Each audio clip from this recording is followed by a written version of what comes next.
এই জিনিসটা আশা করি অনেকের কাছেই পরিষ্কার, আবার কারো কাছে হয়তো বা পরিষ্কার নয়। এটি হচ্ছে বাংলাদেশ 18 কোটি মানুষের দেশ। এখানে প্রায় 10.5 কোটি বা 11 কোটির মতো ভোটার আছেন। অবশ্য এর ভিতরে আওয়ামী লীগ 2.25 কোটি মানুষকে ফলস ভোটার বানিয়েছে। এদেরকে বাদ দিলে হয়তো সংখ্যাটা কিছু কমবে। আবার অনেক যুবক, এর কোনো ব্যতিক্রম হলে ইনশাআল্লাহ সংগঠন কারো মুখের দিকে তাকাইয়া কোনো সিদ্ধান্ত নেবে না। আমরা আদর্শকে কারো কাছে হার মানতে দেব না। আমরা সব কিছুর উপরে কোরআনের আদর্শকে তুলে ধরতে চাই ইনশাআল্লাহ। আপনারা দোয়া করুন আমরা যেন সেইভাবে অবিচল থেকে সামনে এগিয়ে যেতে পারি। তবে তিনি যে আকাঙ্ক্ষাটা ব্যক্ত করেছেন যে দ্রব্যমূল্যের যে অসহনীয় অবস্থা, এই ক্ষেত্রে জামাত কোনো ভূমিকা পালন করতে পারে কিনা।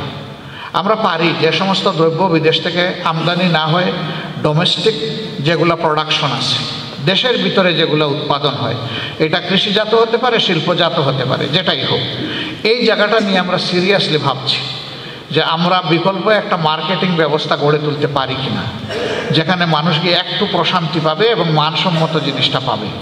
আপনারা দোয়া করেন আমাদের এই চিন্তা যেন আল্লাহ কবুল করেন এবং এর মাঝে আল্লাহ বরকত নাজিল করেন। জামাত সহ বেশ কয়েকটি দল সংখ্যানুপাতিক হারের পদ্ধতিতে নির্বাচন চায়, কিন্তু এই ব্যাপারে প্রচারণা তেমন লক্ষ্য করা যাচ্ছে না। এর কারণ কি? এই জিনিসটা আশা করি অনেকের কাছেই পরিষ্কার, আবার কারো কাছে হয়তো বা পরিষ্কার নয়। এটি হচ্ছে বাংলাদেশ 18 কোটি মানুষের দেশ।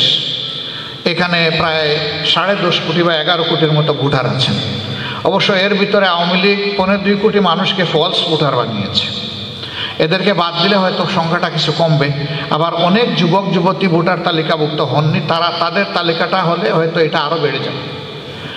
তো আমাদের দেশে কি হয়, সাধারণত একটা আসনে, সংসদীয় আসনে অথবা উপজেলায়, ইউনিয়নে, পৌরসভায়, সিটি কর্পোরেশনে, ওয়ার্ডে, বিভিন্ন জায়গায় 2 জন প্রার্থীর মধ্যে সাধারণত কন্টেস্ট হয়।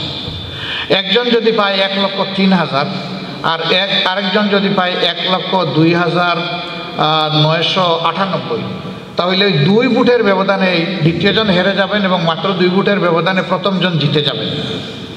আবার বেশ কিছু ভোট এই 2 জনের পাতে পড়ে না, অন্য জায়গায় গিয়ে পড়ে।